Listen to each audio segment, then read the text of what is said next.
It's the Craggy Rugby Podcast.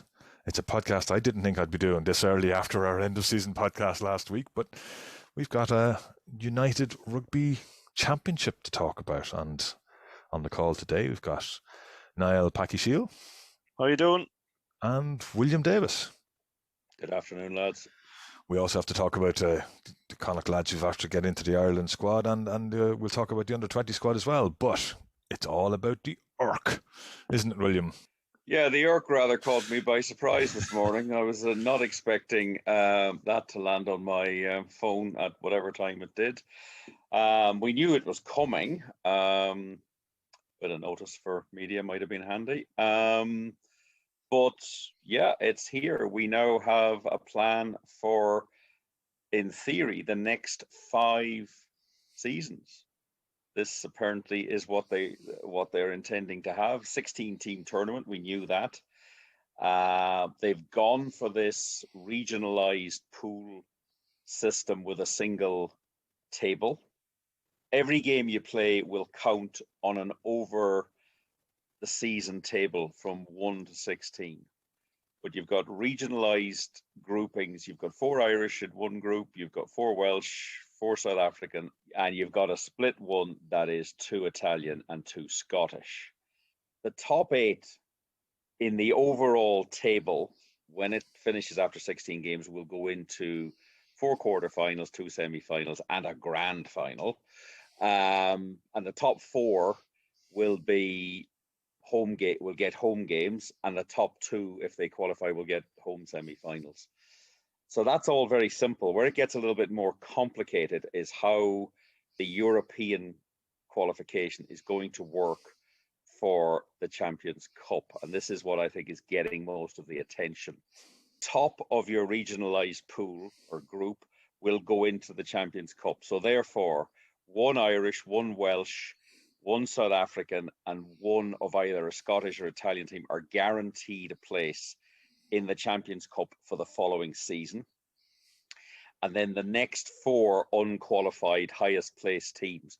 Basically what it means is it's going to be a hell of a lot more complicated and difficult for Connacht to get into the Champions Cup. That's our perspective. Other teams are going to say, well, it's the same for us, but we're not here to discuss that. It really does look, it's closed off that route. So, Packy, really what we're talking about is we've got a Pro 16 with an Interpro Championship in the middle of it. An Interpro Championship for the side for the others as well, but from our perspective, it's an Interpro Championship, which we, in all the years, have never ever won an Interpro on its own by itself. We did, I think, we got joint top 3 times, and we've.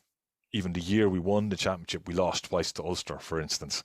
It's going to be a huge challenge for Connacht to qualify for the Champions Cup from now on, which could have huge impacts further down the line, but maybe it's a challenge we could grasp.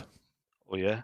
When we were talking earlier, we said the other part of it is you may actually end up winning the Ultimate Rugby Championship. What is it? United Rugby Championship. Ultimate Rugby, that's it. It's definitely the Ultimate Rugby, yeah.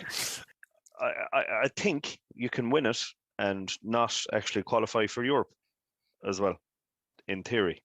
Unlikely to happen, but possible nonetheless. Anyway, it's going to get really, really difficult, like you said. Last season was very unusual in the case of we won 3 away Interpros, but it's even going to be doubly difficult now because there will be no games on during a test window. That would make it doubly more difficult. I don't know what to say. Something just as you mentioned, the test window, something which nobody's talked about, and maybe it's a chance for you to talk about now because you brought it up earlier on today. Is there a need for centralized Irish contracts now? Because they won't be played. There's never going to be an overlap of provincial games against Irish games. Exactly. I mean, if Ireland continue to do this, well, then there will be just the strong will get stronger.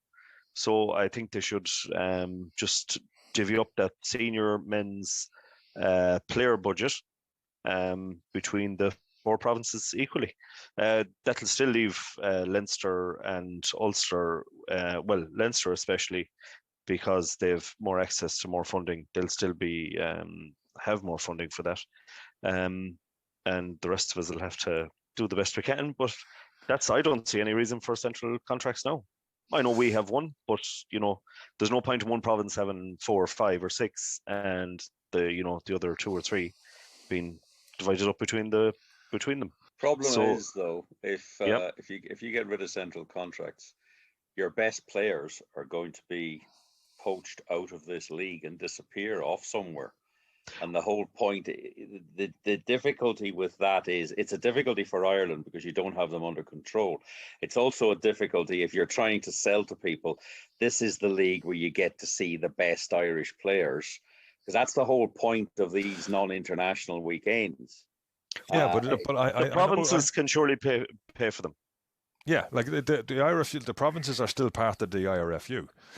Like they're not centrally contracted, but they're still like, because if you go back and listen to what David Nucifora talked about a couple of weeks back, he talked about the fact the likes of James Cronin and the likes of Quinn Brew are not being paid out of Irish money anymore. They've moved on, but they were Irish contracted players, even though they weren't centrally contracted, because in effect, okay, they're not centrally contracted by the IRFU, but they're still contracted by the IRFU, but through the provinces. So you still have control of them. Yeah, but you're not, the provinces have to find a way to pay for them out of their player budget. You can increase the budget, but if your best players are still potentially going to be tempted away, because the Irish budget is still not going to be enough to compete with the top French teams and the top English teams. But then it comes down to, but then it doesn't come down. It's not always about money. There's always, the longevity. There's the not being flogged. There's playing quality games every week. It's, if you're playing in France, you don't get to fly to South Africa once a year, then follow that up the following week by going to Newport. Yeah, it's a big challenge, and the big question for Ireland is going forward: can they keep control of all of their players? And I suspect the answer is they can't. But this is a sea change. This is a start now of a big change. There's going to be big changes as well, and we'll talk about it later on in how you're going to watch this competition. Yeah, exactly. And just before we talk about how we're going to watch the competition, we're looking at the dates were also given to us about when the competition is going to be played. But you're talking about there's some huge gaps, because there's definitely no overlap between Pro 14, see, I've already called it, between the United Rugby Championship games and the international games. So you're going to have some huge gaps in the season where there's going to be no rugby at provincial level. Massive gaps, and it's going to be a big challenge for you want continuity as a fan, and you want to be going along on a regular basis. Well, to start with, you're only going to have 9 home games to go to in this competition. We forget about Europe for a minute. We don't quite sure what's happening in Europe. So you're losing maybe 1 or 2 games, depending on how the season spread out. But it's the length of the season. You could play around about September the 24th, you could play a home game. And you could play your final home game sometime around about the 26th or 27th of May. And in that huge space, you've only had 9 of these United Rugby Championship. I've got Ultimate on my brain now.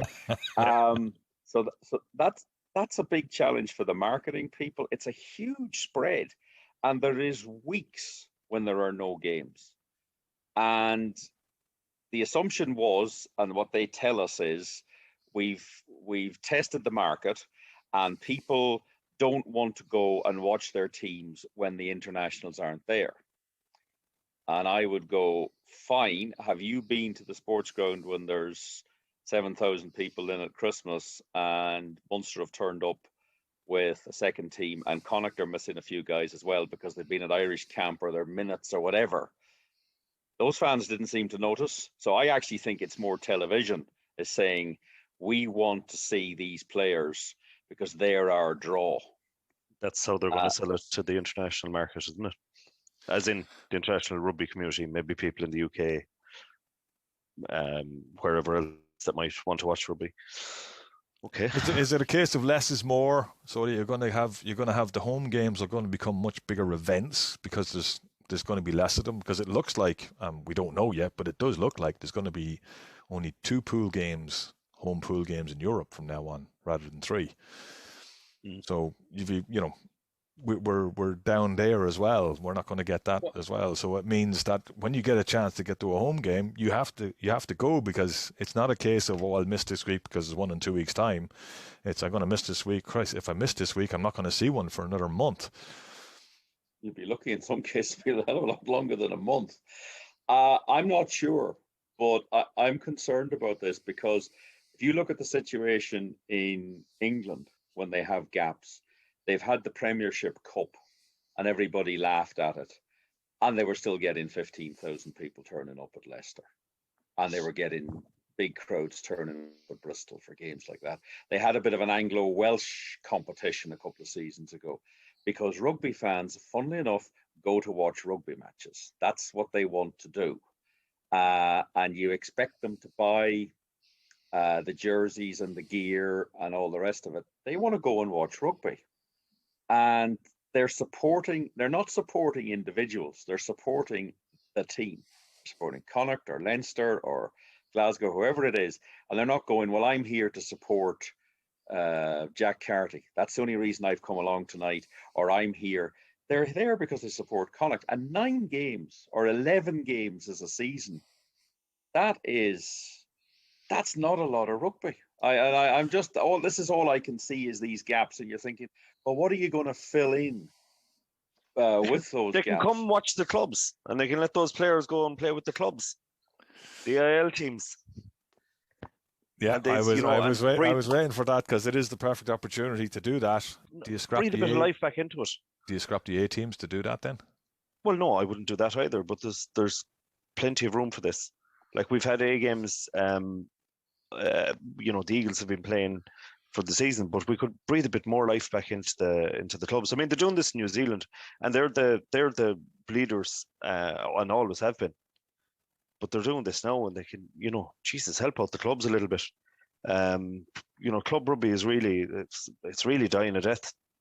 But this could be a real help for it, and let the players commit to the clubs, and give them a chance to play with them and help out those clubs. With that though, Niall, would you have to then sort of say, right, we're going to revamp the AIL, we're going to have Division 1, and we're going to have 3 teams in Connacht and 3 teams in Leinster and 3 teams in Ulster and 3 teams in Munster, and you have to play for them, because realistically the clubs in Connacht aren't good enough for those players to go to, in my opinion. I don't think they'll learn very much there. They'll play some rugby, but you have to set them up at a higher level where they're playing higher level rugby to keep improving, surely. Well, those players will raise the boats of each club and increase the level that they're playing at.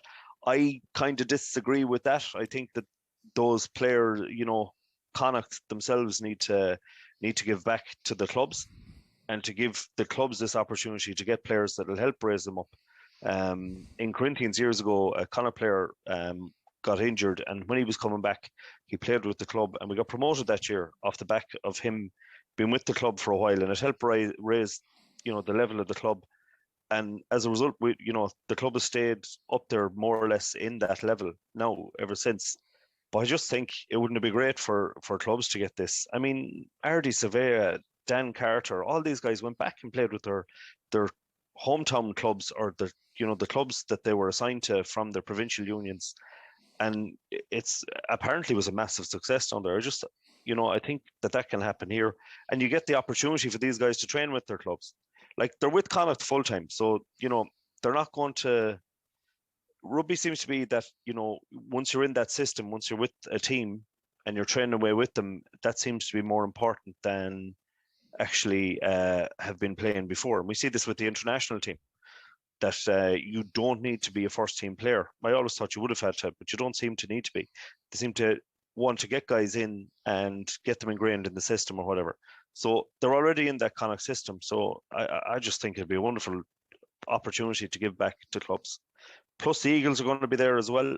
and those games are going to get played as well, I'm sure, during these times. I just think that there is a massive opportunity for the union to give back to the people that are, where these players come from originally.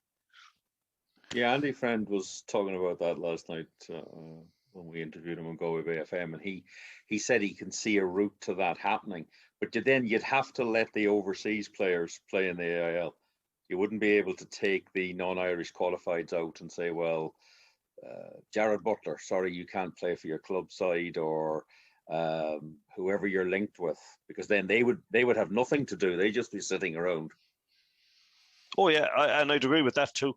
How great would it be for any of our AIL clubs, Sligo or Ballina or Corinthians, Galwegians, Buccaneers, to get somebody like that playing with them this weekend or whatever, and to have ingrain themselves into the club for the weeks prior to it, see what the clubs are about, and then just come out and play. I just think it's a massive opportunity, and I think it would need to be explored. I do think so. Just looking at it, I've just seen Emmett has just popped something up into our WhatsApp group where Simon Thomas has said some clarification on Champions Cup qualifications from URC.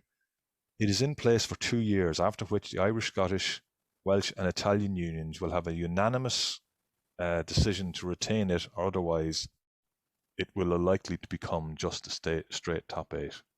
So the current system where one from each of the Interpro series from each country could just come straight into a top 8 in 2 years' time. That's interesting, because that makes it fairer, doesn't it? It does make it fairer. That's changed.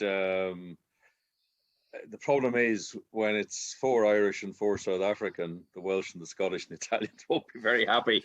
Well, it'll force them to raise the standard. Sometimes I think you need to do that. Sometimes I think you need to force things. Like I know Benetton got a heck of a slagging this year, and how come they're in the Champions? They're in the Rainbow Cup final. But if you go back and look at it, they got slaughtered for not having for only drawing one game in the Pro 14. But their team was annihilated by the Italian internationals not being available for something like 85% of the games. Then once they got them, they became competitive. If you remember, they were in the quarterfinals of the Pro 14 2 years ago and almost bet Munster. Well, they should have beaten Munster. And they should have beaten Munster, yes, exactly. One player whose name I've forgotten, but I suspect the Benetton fans will never forget him for giving away that stupid penalty. Absolutely. But the point is that they are far more competitive, and a fully loaded Zebra and Benetton at home are way more difficult opponents than people give them credit for. And that this idea that Connacht are, oh my God, poor Connacht, they have to play this. Fine, it's good for us. It makes us play better. Our guys raise their game for the Interpros anyway.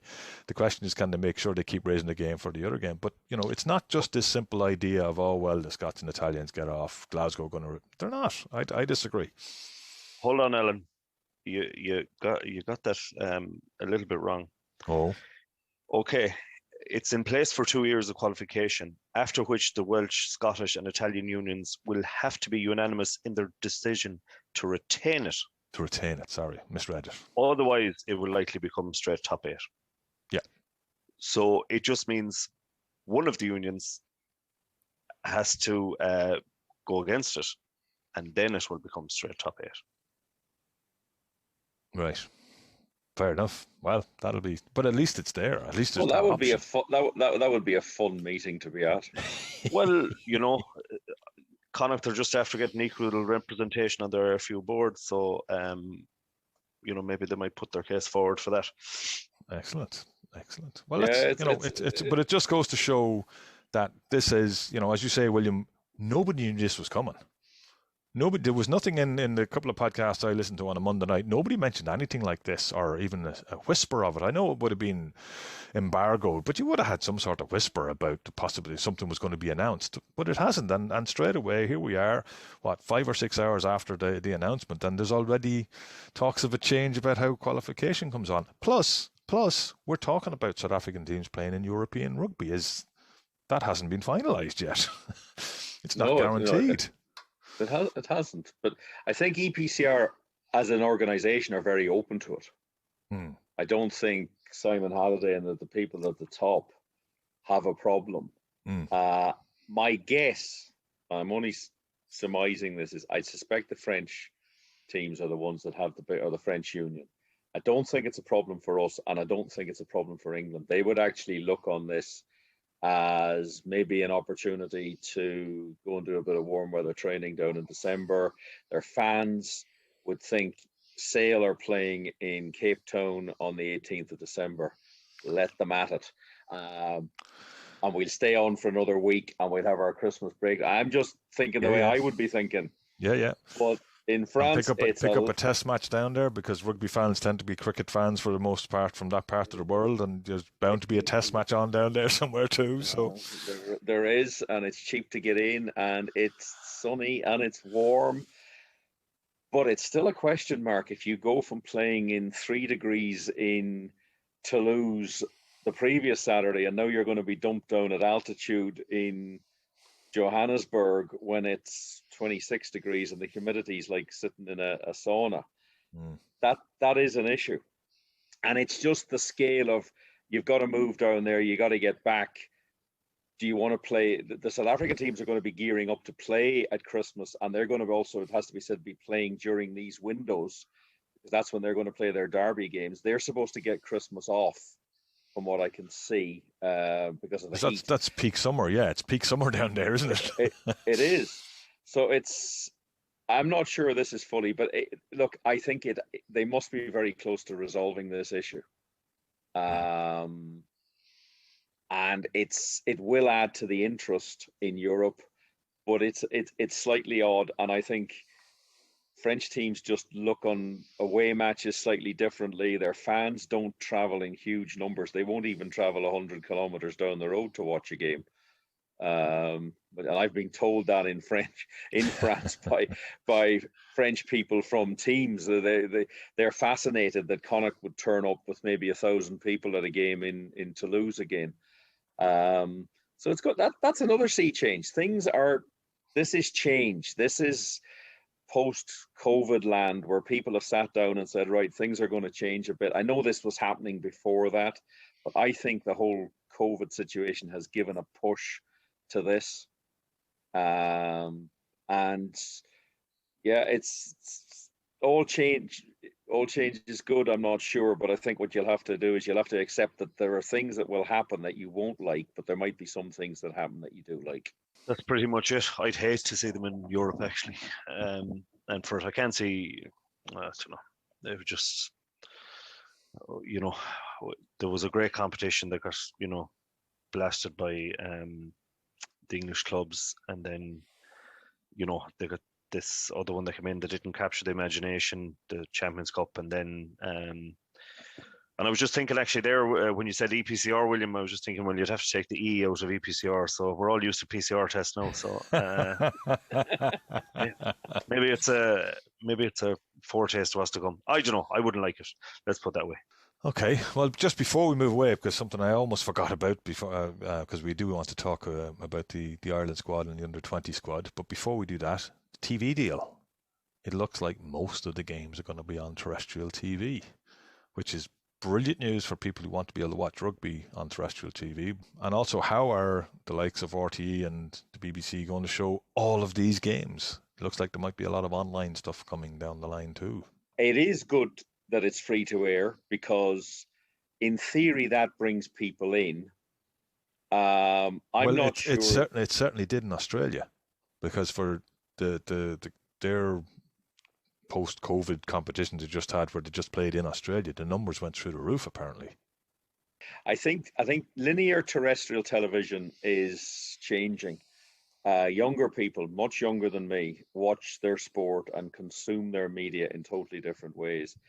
I think a lot of these games will finish up on the player channels, in terms of BBC iPlayer, RTE Player, TG Cahir Player. Well, I was going to say, hopefully TG Cahir aren't left out of it, because those guys have been there from the start of this competition and deserve to be kept involved, because they're all the way along and they brought a load of innovations right through. For instance, Andy talking to the interviewer as he's going around passing the ball and keeping an eye on what's going on the pitch. They were doing that before anybody else, and they bring a lot of innovation, and I'd love to see that they're kept on board. No terrestrial channel is going to be able to commit to showing 8 rugby matches over 3 days. It's not even the World Cup doesn't even ask them to do that.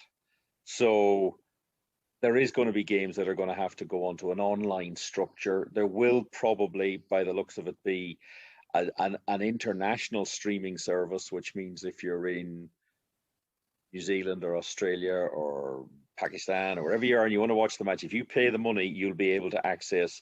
And Pro 14 already have Pro14.tv, which is available all over the world. But again, that's the start of a change. And I think you'll see a lot of snazzy packaging of highlights that'll be appearing online on different platforms. I think shortened versions of games. It's not my way of watching rugby. But it is the next generations. What do you think, Packy? You're slightly younger than both myself and William. What's your thoughts on this? Slightly. Well, I think you're on about the 8 games a weekend, William. I'd say, well, you see, it's country specific, isn't it? So RTE/TG4 will just have to show 3 games a weekend live. And like you're saying, the rugby nuts, like yourself and myself and Alan here, like, you know, we'll try and watch the other games. So I don't know how I don't know how they're going to work that out. Do you know what I mean? I think my guess would be that they would want to have as much of it available as possible. But if they're going to show the Scarlets against the Ospreys, they're going to put that on the player. That's going to be a specific part of the player. That's what I reckon, yeah. And obviously, if you can cast that to your TV or you have a smart TV. So it's just new and it's just slightly different. Whether it makes a huge difference to access for people will be the real acid test for them against what is potential a loss of income. And that's, sports bodies need money to make these things happen.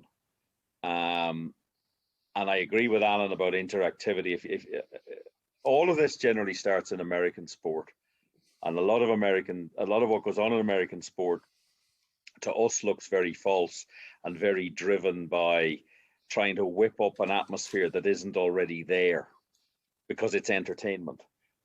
But what you do get there, and I've sat in on quite a few of these conference scenarios during the COVID, because they can't have them face to face, they put them online, is the streaming services, the Amazons, the Googles, and all the rest of them.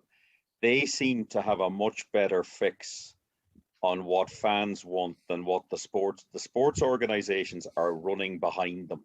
Yeah. And I think it's crucial for all sports. And we're talking about rugby here today, but cricket's another one that would mean a lot to me, that they need to get on top of this, because they're being dictated to by the streaming services, because the streaming services have gone out. A, they've spent the money, and B, fan interactivity is absolutely massive. Now, we all do this to some extent, because we could be sitting watching a rugby match and we're on our WhatsApp group and I'm saying to the WhatsApp group, what the hell is that? Why did that happen? Who's this? Where did he come from? So we're already doing this. We're not quite aware of it, but it can be taken to different levels. And the sports bodies seem a bit complacent or a bit shocked about by the time they get to where one of the streaming services is now, the streaming service has already moved on. Yep. So the next 10 years is going to be a massive change on how we consume our sports media. And I just hope that the organization, starting with the United Rugby Championship organization, and then that drifts down to the individual unions, the IRFU, Welsh Rugby Unions, whoever it is, that they have to be right on top of this, because it's happening very quickly. Yeah. And you might want to control it and you might want to have your opinion into it, but you won't be able to stop it. And they've got to make sure that they look after the live fan who goes to the game, but they've also got to look after the post-attendance fan. And there's a lot of them. South Africa is really where you see this. But then you see it here, because I know people that live around me here. They follow Connacht. They have the jerseys. They have the support gear. They follow the team. on television, Galway Bay FM, listen to our podcast, hopefully. It'd be nice if a few more of them did. It would be fantastic. But the thing is, the one thing they mightn't do is go to the game, because maybe they can't afford to go to the game, or the timings don't work, or whatever it is. But they're still sit as down. much. Yes, that's and the thing is now they follow it just as closely as the people that stand on the terrace. So there's a huge market out there, and the availability of media product is going to build into that. But you've also got to make sure that the person who actually goes to the game has as good as an experience as the person who's sitting at home with their can of beer or their cup of coffee or whatever they're doing. Exactly. Any final thoughts on that, Niall? I know. I'm just curious to see how it'll all pan out. I suppose everybody's the same way. That's all. There's going to be, we're going to see really top class players. I don't know if anybody got the chance to watch the South African games. Like, they're bringing a different type of rugby to the table, to be honest. And it'd be shocking, actually, see it in the flesh. It'd be brilliant to see it in the flesh, assuming we can see it in the flesh, and everyone will see it in the flesh. Yeah, absolutely. Yeah. Okay, well, we'll have more on that over the summer as it sort of develops and we get closer to the new season in September. But before then, we've got Ireland have 2 games playing against Japan and the USA. But before we talk about that squad, Niall, we have quite a number of players in the under-20 squad that got picked. Yeah, great. Quite a good representation, and I'd reckon that there's a few more guys that are really, really close to that squad as well in case of any injuries. Just to say, this is the under-20 squad for the Six Nations, the under-26 nation that was brought back to now because of COVID, and it's a full tournament. Yeah, that's for sure. So I'm expecting a few injuries throughout the tournament, and I think there's a few guys that didn't make it. Hubert Costello, Hugh Gilvary, Diarmuid McCormack, who are right close to that squad, and but I'm delighted for the guys that are there. The great young lads put in a lot of effort and played really well for the Eagles as well. Yeah, and you're talking about the likes. So if we just list them down, you've got Owen the Butler from Gaeltacht and Corinthians. You've got Dara Murray, who's Buccaneers. You've got Oisin McCormack, Buccaneers. Donica Byrne, Sligo. Cathal Ford, Corinthians. And Shane Jennings, Buccaneers. These are all Connacht lads. These aren't blow-ins. These aren't guys from anywhere else. They're actually Connacht-born lads playing in Connacht clubs and for Connacht schools and through the Connacht system. So we're always hearing about, Connacht they're always bringing fellas in from the outside. Here's 6 lads in the Irish under-20 squad from there and fully deserving of their place. Yeah, they're great young lads. They were all in that under-18 team that won the Interpros there a couple of years ago. Really good players. Like Shane Jennings, he's a serious athlete. He was fullback in the Galway Minors a couple of years ago. He was man of the match in the All-Ireland final. Oisin McCormack is a Ballinasloe boy as well. He's they both came through Garbally.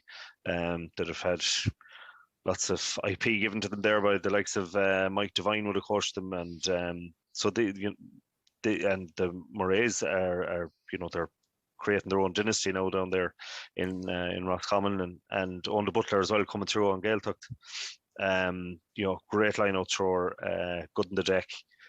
These lads have a lot to offer. Right? They're there on absolutely on merit, and I do like to see an Irish squad that's Irish squad starting to do this, where there's a good, more even breakdown, I'll call it, of players from each province, So I'll be really looking forward to this now. Really looking forward to it. Should be a cracking tournament. It's all been played in Cardiff. My only reservation of that is it's on that rancid artificial pitch at the Arms Park. Every game is being played there, but that is to simplify the bubbling. Start against Scotland on next Saturday at 2 p.m. and rolls on from there. Wales next, then England, then Italy, then France. So and all televised. It's all televised, yeah, and it's not it's not the same as going to the World Championships, which they've missed out on now for 2 years, because there's some great trips there. I mean, Argentina a couple of years ago was absolutely fabulous for them.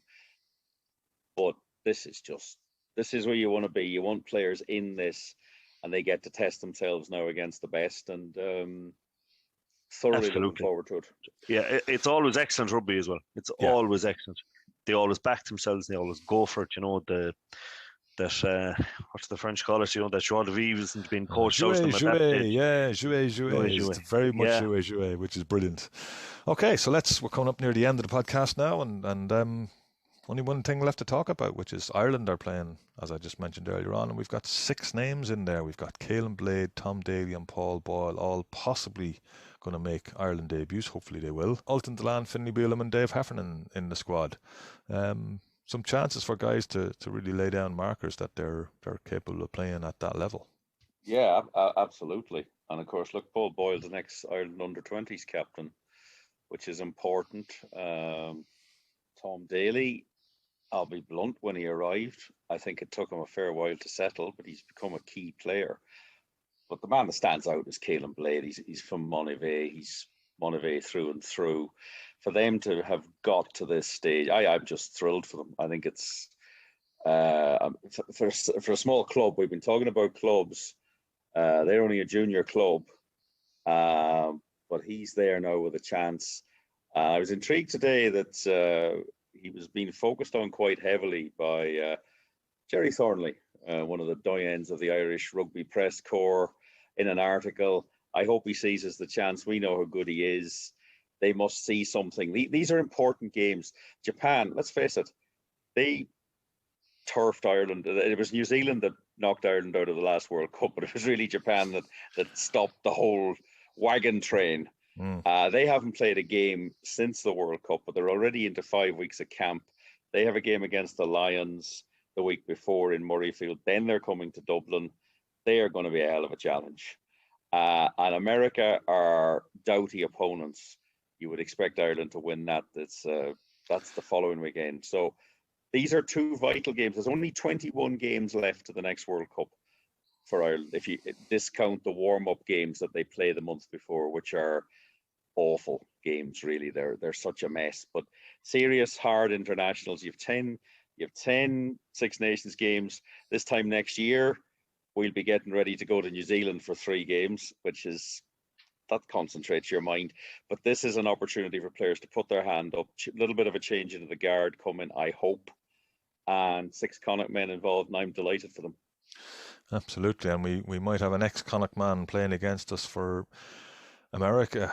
And unfortunately, it doesn't look as though it's going to be AJ McGinty, because he did hurt his knee when for sale at the weekend, and they're worried about it. But it could be Luke Carty. So there will be could be a Carty on the field in Lansdowne Road, as I'm going to keep calling it, for an Ireland USA game. But I don't think anyone would have thought his first name would be Luke.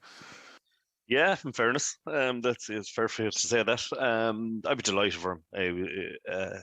Nice fella. He seemed to he played well with the Eagles. I thought he was jettisoned a bit early from Connacht, I have to be honest, because I thought he played well for the Eagles. He really saw out a game in Corinthians against the Scarlets, actually. Was really good there. Played a lot of 12 for the Eagles, out of necessity, I'd say, more than design. But yeah, I thought he'd got more of a go at 10. But listen, these things happen. I'm delighted he's taking his chance. You know, he's got to play rugby with, you know, Matt Cato, DTH Van der Merwe in LA and all that, for probably the best named team in rugby. Well, I have no idea what they're called. The Giltinis. Okay, well, what a way to finish the podcast. Let's leave it. We started with the Urk name, and we finished with the Giltinis. So thanks very much, guys. I think that's enough for now. No bother. Right, Alan, or good evening, Alan, I should say. It's not nighttime. It looks like nighttime outside, but it's only 5 o'clock in the afternoon. It is indeed. Thanks, guys. We'll talk again soon. Loose, cut it loose. Break out or nothing changes. Side